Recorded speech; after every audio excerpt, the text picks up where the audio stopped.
E aí, pessoal? Vocês estão prontos para estudar? Todos prontos? Então vamos lá! Hoje a gente vai falar sobre membrana plasmática e vamos saber quais são as funções, porque a gente aprende que a membrana plasmática tem uma função muito importante, mas vamos nos aprofundar um pouco mais e entender quais são essas funções, porque a gente fala só de uma, mas na verdade existem outras funções. E existem também estruturas que ajudam a fazer o transporte de substâncias do meio interno para o meio externo ou vice-versa. Então vamos lá? Vamos entender? Então vem comigo! Ó, fiz aqui esse desenho para mostrar para vocês como é mais ou menos a estrutura da membrana plasmática. Sabemos que a membrana plasmática ela está presente em todas as células. Então, essa membrana plasmática apresenta uma estrutura que é característica. Vamos lá. Para começo de história, eu coloquei aqui quais são as funções da membrana plasmática. E você tem que lembrar isso muito bem e guardar dentro do seu coração, porque é bastante importante para você seguir sua carreira de estudos, é claro. Pessoal, função, a primeira seria a proteção. Claro, ela protege a célula. Outra função é o revestimento. Ela recobre toda essa célula, revestindo-a. E a mais importante também, que não pode faltar, né, claro, é a permeabilidade seletiva. Como assim, permeabilidade seletiva? Isso significa que ela deixa entrar e sair substâncias que ela vai permitir. Veja só, não quer dizer que toda substância vai entrar, ela vai selecionar. Por isso que a gente fala que a função é permeabilidade seletiva, ela seleciona, tá? Então ela vai dizer assim, ó, você não entra, você entra, tá? Você sai, você fica, pronto, é desse jeito aí que ela vai fazer, tá? E aí a gente vai entender quais são as estruturas que facilitam essa entrada e saída, até porque não é toda substância e também não é tão fácil de atravessar essa membrana. Por quê? Porque ela tem uma característica bem peculiar e a gente vai entender agora como que ela é formada. Quais são essas estruturas, né? Vamos ver aqui a partir das características. Vejam só, a primeira característica que eu coloquei é a presença em todas as células, ou seja, uma membrana que apresenta em todas elas, célula animal, vegetal, bacteriana, protozoários, etc., você vai encontrar, ok. Mas o que elas têm em comum? Sim, elas apresentam duas camadas. Isso aí vocês precisam saber muito. Ela é uma bicamada lipídica. Ou você vai encontrar também falando de bicamada fosfolipídica. E o que é um fosfolipídico? Eu coloquei aqui, ó, sua estrutura. Como é que ele é formado? Ele é formado por duas partes, uma cabeça e uma cauda, onde a cabeça ela tem afinidade com a água, porém a cauda não tem afinidade com a água. Então é como se eu tivesse com aqui uma parte, por exemplo, que quando a água vem tocar, ela não consegue se aderir. Então vamos ver. Essa parte onde onde ela tem aversão à água, a gente chama que ela é hidrofílica, ou seja, ela é polar. Já a parte da cauda, a gente fala que ela é hidrofóbica, então seria apolar, certo? Então dessa forma a gente vai encontrar esses fosfolipídios. Se são duas camadas, bicamada, né? Olha para cá, eu coloquei aqui então essa estrutura, mostrando que você vai ter um encontro de cauda com cauda desses fosfolipídios. E veja só que nas bordas é que você vai encontrar a parte polar, que é justamente onde você vai ter a água, a parte líquida na célula, né? O meio interno e a parte do meio externo. Essa parte aqui fica mais difícil você conseguir ter essa penetração de água. Mas a célula não precisa de água? Precisa. Como é que isso vai acontecer então, se precisar de um transporte de água? Como é que ela vai entrar? Bom, por aqui é mais complicado, pela essa parte onde os fosfolipídios estão. Mas você vai ter estruturas importantes que facilitam e auxiliam a entrada da água, como proteínas. E uma proteína importante para transporte de água seria a aquaporina, proteína importantíssima para a passagem de água de um meio externo para o interno, certo?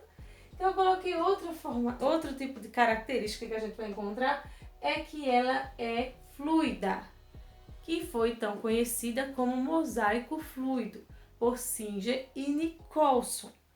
Como foi que eles descobriram isso? Eles perceberam que todos esses fosfolipídios, eles não estão unidos, coladinhos, eles estão em um espaço, né? Existe um espaço entre eles e eles possuem um pouco de movimentação. Por isso que se diz que ele é fluido. Esses fosfolipídios estão em um movimento e, consequentemente, as proteínas que estão dispostas aí também, elas possuem um movimento não tão grande quanto os fosfolipídios, mas elas também possuem essa fluidez, ok? Então, batizado como mosaico fluido. E a gente tem a presença de lipídios e proteínas, como eu havia falado para vocês. Essas benditas proteínas que ajudam, sim, no transporte de substâncias. Essa seria a função primordial das proteínas na membrana plasmática, tá? Também iremos encontrar algumas estruturazinhas aqui, se vocês podem observar, que são chamadas de colesterol, que é também muito importante para a estrutura dessa membrana plasmática, para ter uma certa união, uma formação estrutural. Veja também que vocês vão encontrar essas outras estruturazinhas. Temos proteínas helicoidais e vocês também vão encontrar proteínas ligadas a glicoproteínas, que a gente chama, né? Nós temos glicoproteínas formando o tal do glicocálice, que serve para quê? São essas estruturazinhas aqui. Servem para reconhecimento celular. Então, elas vão servir para reconhecer estruturas que estão próximas da célula, certo? E também para delimitar um pouco uma célula da outra. Também auxilia para isso. Então, já sabemos aqui as funções, já sabemos as características, quais estruturas estão presentes, para que servem. E agora a gente vai entender que por que essas estruturas estão presentes. Veja, se a função é permitir, a função principal é permitir a entrada e saída de substâncias, então vamos ver como é que acontece esse tipo de entrada e de saída. A gente vai encontrar os transportes que a gente vai falar. Então, a gente vai ter dois tipos de transporte, o transporte passivo e o transporte ativo. Quando você fala de transporte passivo, é porque você não tem um gasto energético. Então, a gente fala que é a favor do gradiente de concentração. Como assim? Você vai ter a passagem de substâncias que vão sair do meio mais concentrado para o meio menos concentrado. Então, você vai encontrar três formas de transportes passivos.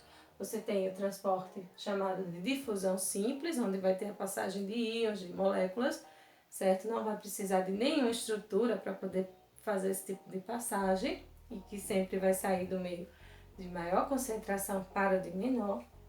Nós temos a osmose, que é caracterizada pela passagem do solvente, certo? Do meio mais concentrado para o meio menos concentrado. E se você quiser saber um pouco mais sobre a osmose, dá uma clicada nesse linkzinho que eu estou postando aqui para vocês, que vai levar a um experimento que eu fiz sobre osmose bem bacana, tá?